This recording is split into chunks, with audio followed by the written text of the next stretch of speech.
নমস্কার, আমি দেবযানী মণ্ডল। আপনাদের সকলকে দেবযানী রান্নাঘরে স্বাগত জানাই। আমার আজকের রেসিপি নিরামিষ ভেজিটেবল চপ। নিরামিষ হলেও এটা স্বাদ হবে অসাধারণ। তাহলে চলুন দেখে নেওয়া যাক আজকের এই ভেজিটেবল চপটি আমি কিভাবে বানিয়েছি। আমার আজকের রেসিপি যদি আপনাদের ভালো লেগে থাকে তাহলে অবশ্যই লাইক, শেয়ার, কমেন্ট করবেন এবং চ্যানেলটি সাবস্ক্রাইব করে পাশে থাকবেন। চলুন তাহলে রেসিপিটি শুরু করে নেওয়া যাক।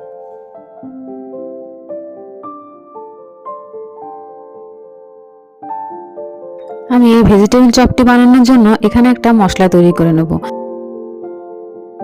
দিয়েছি সামান্য জিরে, ধনে, মৌরি এবং কয়েকটা গোটা শুকনো লঙ্কা। আপনারা আপনাদের ইচ্ছে অনুযায়ী ঝালের ব্যবহার করবেন। মশলাটা আমরা ততক্ষণ পর্যন্ত ভেজে নেব যতক্ষণ না এটার থেকে একটা সুন্দর গন্ধ বেরিয়ে আসছে এবং এটা ভাজতে ভাজতে কালারটা চেঞ্জ হয়ে আসবে। মশলা আমাদের ভাজা হয়ে গেছে, এরপর এটা ঠান্ডা করার জন্য রেখে দেবো। গোটা মশলাগুলো খুব ভালোভাবে ঠান্ডা হয়ে যাওয়ার পর একটা মিক্সিং বোলের মধ্যে দিয়ে আমরা এটা গুঁড়ো করে নেব। মশলাটা আমি খুব ভালোভাবে গুঁড়ো করে নিয়েছি। এরপর একটা কড়াই নিয়েছি, তার মধ্যে দিয়ে দিয়েছি পরিমাণ মতো সরষের তেল। এই রান্নাটা অবশ্যই সরষের তেলেই করতে হবে। এখানে দিয়ে দিয়েছি কিছু বাদাম। বাদামটা খানিকক্ষণ ভেজে নেব। ভেজে নেওয়ার পর বাদামগুলি তুলে নিচ্ছি। বাদাম খুব ভালোভাবে ভেজে নিয়েছি, এবার বাদামগুলোকে তুলে নিতে হবে। ওই তেলের মধ্যে দিয়ে দিচ্ছি সামান্য 5 ফোড়ন এবং দিচ্ছি কিছু কেটে রাখা নারকেল। আবারও এগুলো খুব ভালোভাবে ভেজে নেব। নারকেলটা কিছুক্ষণ ভেজে নেওয়ার পর এখানে দিয়ে দিচ্ছি কুচি করে রাখা আদা। এই রান্নাতে আপনারা যদি আদাটা এইভাবে ব্যবহার করেন তাহলে স্বাদ অনেকটা বাড়ে। এখানে বাটা আদার ব্যবহার না করলে ভালো। ততক্ষণ ভেজে নিতে হবে যতক্ষণ না আদা থেকে কাঁচা গন্ধটা চলে যাচ্ছে। আদা খুব ভালোভাবে ভেজে নেওয়ার পর এখানে দিয়ে দিচ্ছি কুচি করে রাখা বিট আর গাজর। এরপর বিট এবং গাজরকে খুব ভালোভাবে এই মশলার সাথে কষিয়ে নিতে হবে। এইভাবে কিছুক্ষণ হাই ফ্লেমে কষিয়ে নেওয়ার পর তার মধ্যে দিয়ে দিতে হবে সামান্য পরিমাণে নুন। দিয়ে দেওয়ার পর এটা আমি ঢাকা দিয়ে রান্না করে নেব। প্রায় 10-15 মিনিটের জন্য ঢাকা দিয়ে দেবো। মিনিট 15 পর ঢাকাটা আমি খুলে নিচ্ছি। দেখুন অনেকটা এটা সেদ্ধ হয়ে এসেছে।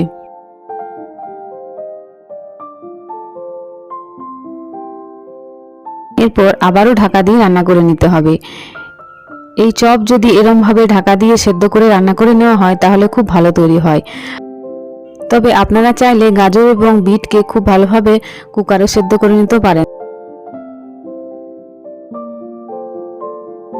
চপের জন্য এইভাবে কষিয়ে নিয়ে রান্না করলে খুব ভালোভাবে চপ তৈরি হয়। চপের স্বাদটা অনেকটাই বেড়ে যায়। এবার দেখুন এগুলো অনেকটাই সেদ্ধ হয়ে এসেছে। এরপর আমি এখানে বাকি উপকরণগুলো দিয়ে দেবো।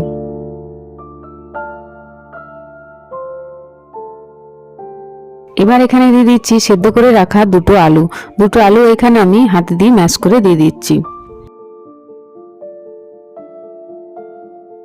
এরপর খুব ভালোভাবে আলুটা গাজর বিটের সাথে মিক্স করে নেব।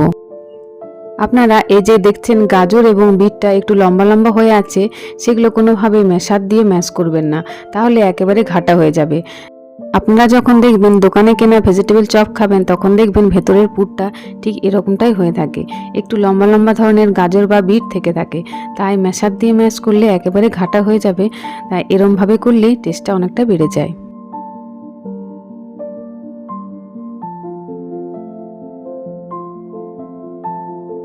এটা বেশ কিছুক্ষণ মিশিয়ে নেওয়ার পর এরপর এখানে দিয়ে দেবো তৈরি করে রাখা গুঁড়ো মশলাটা।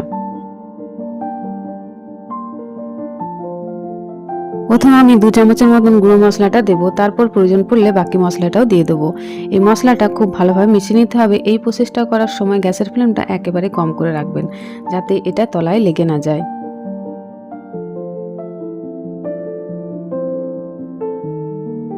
ওই মশলাটা মিক্স করে নেওয়ার পর আমি বেঁচে থাকা বাকি মশলাটাও এখানের মধ্যে দিয়ে দিচ্ছি। সমস্ত মশলা পুরটার সাথে খুব ভালোভাবে মিশিয়ে নেব। এরপর দিয়ে দিচ্ছি ভেজে রাখা বাদামগুলো। এরপর সমস্ত উপকরণ এই পুরটার সাথে ভালোভাবে মিশিয়ে নেব। এই পুরটা থেকে যখন এরকমভাবে তৈরি করবেন তখন খুব ভালো একটা গন্ধ বেরিয়ে আসবে। আমি যে প্রসেসে এই ভেজিটেবল চপের পুরটা তৈরি করেছি আপনারাও সেই প্রসেসে তৈরি করবেন। নিরামিষ হলেও চপটা খেতে দারুণ লাগবে। বাজার থেকে কেনা চপ তো আমরা প্রায় খেয়ে থাকি, তবে বাড়িতে মাঝে মধ্যে এরমভাবে বানিয়ে খাওয়ার আনন্দই অন্যরকম। তাই অবশ্যই একবার চেষ্টা করবেন এরমভাবে বাড়িতে ভেজিটেবল চপ বানিয়ে খেতে। আজকের এই ভেজিটেবল চপের পুর আমাদের একেবারে রেডি হয়ে গেছে। এরপর আমরা চলে যাব চপগুলো তৈরি করে নেবার প্রসেসে। চলুন তাহলে দেখে নিই চপগুলো আমি কিভাবে তৈরি করেছি। এরপর পুরটা একটা প্লেটের মধ্যে রেখে ঠান্ডা করে নিয়েছি। তারপর আমি এখানে চপটা তৈরি করে নেব।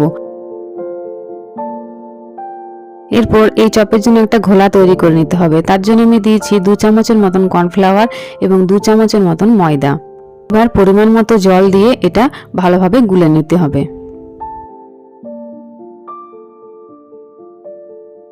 আপনারা যদি আমিষ চপ করেন তাহলে এই ঘোলাটা ডিম দিয়ে করবেন।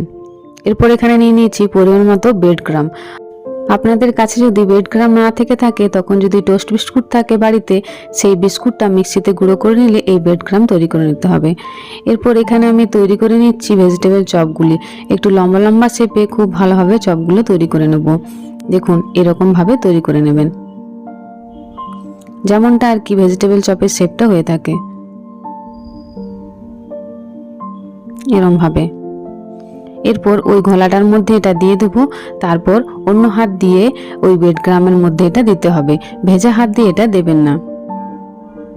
অথবা আপনারা চামচে করেও এই ব্রেড ক্রাম্বটা প্রথমে ভেজিটেবল চপটার গায়ে ছড়িয়ে নিতে পারেন, তারপর হাত দিয়ে এটা সেই নির্দিষ্ট শেপ তৈরি করে নেবেন।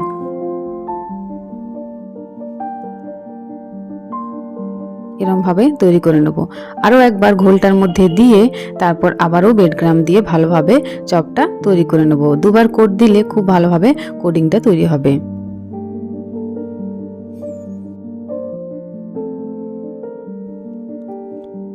এরমভাবে ভেজিটেবল চপটা তৈরি করে নিতে হবে। এই একই প্রসেসে আমি সমস্ত ভেজিটেবল চপগুলো তৈরি করে নেব।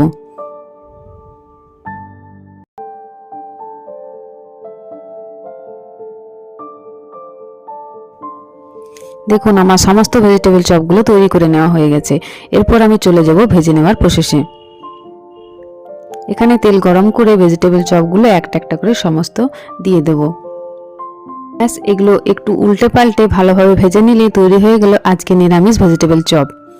নিরামিষ ভেজিটেবল চপগুলো বানিয়ে নেওয়ার জন্য আমি বাইরে থাকা অতিরিক্ত উপকরণ ব্যবহার করিনি।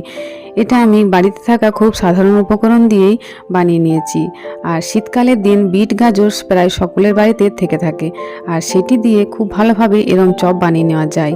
তাহলে আর দেরি না করে এরম চপ বাড়িতে বানিয়ে নিন এবং আমাকে জানান কেমন হয়েছে। আমার আজকের এই রেসিপি যদি আপনাদের ভালো লেগে থাকে তাহলে অবশ্যই লাইক, শেয়ার, কমেন্ট করবেন এবং চ্যানেলটি সাবস্ক্রাইব করতে ভুলবেন না। তাহলে বিকেলবেলায় গরম 1 কাপ চা এবং সাথে এরম ভেজিটেবল চপ বানিয়ে নিন বাড়িতেই।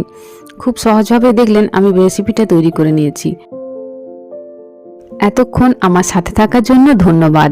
ভালো থাকবেন, দেখা হচ্ছে পরবর্তী নতুন একটা ভিডিওতে। ভালো থাকবেন, ধন্যবাদ।